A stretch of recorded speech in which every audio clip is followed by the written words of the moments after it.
And if, Mr. Speaker, if I may, I'd like to yield to the gentleman from McCracken 1 about those 2018 measures. Chair recognizes the gentleman from McCracken. Thank you, Mr. Speaker. 2018 session was a very difficult session for many of us in this General Assembly. And it was the first session that I've got to be involved in the budget and the role of Appropriations and Revenue Chair.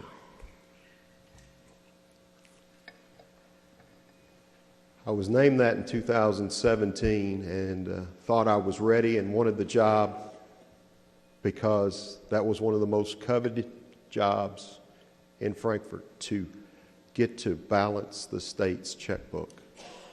And I will admit, I was more interested in the A's than I was the R's when I took on that job. I quickly found out there was plenty of help with spending the taxpayers' money, the A's, the appropriations. But when it came to the part of revenue, there wasn't many people jumping up and down to help with that. Now, I want to admit we had two rookies that year, a gentleman from Todd, a gentleman from Jefferson, who were very, very interested in the R's.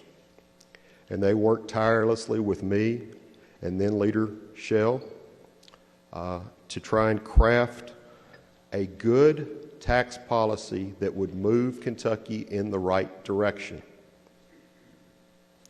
to broaden the base but lower the rate, never losing sight of competitiveness. We are competing with 49 other states in truly a global economy, and tax policy moves people. But we could not afford a Kansas-type situation where they cherry-picked all the good and left out all the tough things and devastated their general fund overnight. Because we also at that time, in our first budget, said we're going to fully fund pensions. Now, wasn't that a noble idea? And we made some tough decisions, but we moved Kentucky up the competitiveness ladder like never before, expanding it to some services, what we deemed non-essential services. And that is what, as we can debate tax policy all day long and realize that there's many, many different perspectives, but you cannot argue with the facts of if you have a tax base or a tax code that benefits a certain sector, that's what you will see, and that's the demographics. I heard constantly, there's no place for my grandkids to come back to work here. Well, I want you to know if you have a tax code that benefits senior citizens, you're going to have senior citizens, and that's okay. But if you want to have a workforce, you must have a tax code that benefits workers. And lower income tax to no income tax is the thing that moves it. It's worked in Tennessee, it's worked in Texas, it's worked in Florida. So the vision of, do we want to be truly competitive, and do we want to get to 0% income tax, as many in this room want us to go? I would have loved to, in 2018, come up with some mechanism of triggers like are in House Bill 8 today. But I really thought in 2018, and the lady from Letcher sat by me back then too, as we debated that bill for nearly 8 hours on this House floor. I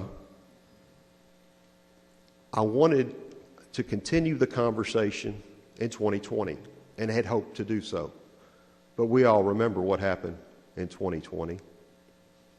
The pandemic, almost 2 years ago today, hit Kentucky. And the irony of, we were basing our budget then And when the House version of the budget passed in 2018, there wasn't a single case of COVID in the United States. And by the time the Senate got done with their work, it was all over and we were in a government, we were shut down. So 2020 became realistic that it was not possible. And then our majority floor leader then got sick, and I'm honored to move into this role now.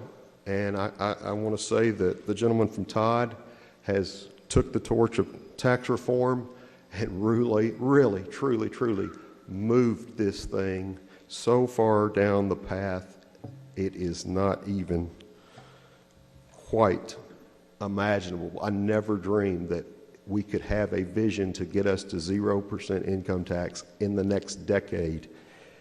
But he has done this as he has crafted this legislation. 2018 was just the start. We were delayed in 2020, but now 2022 has come, and we will move Kentucky. We will move Kentucky in the right direction. Mr. Speaker, I yield back to the gentleman from Todd.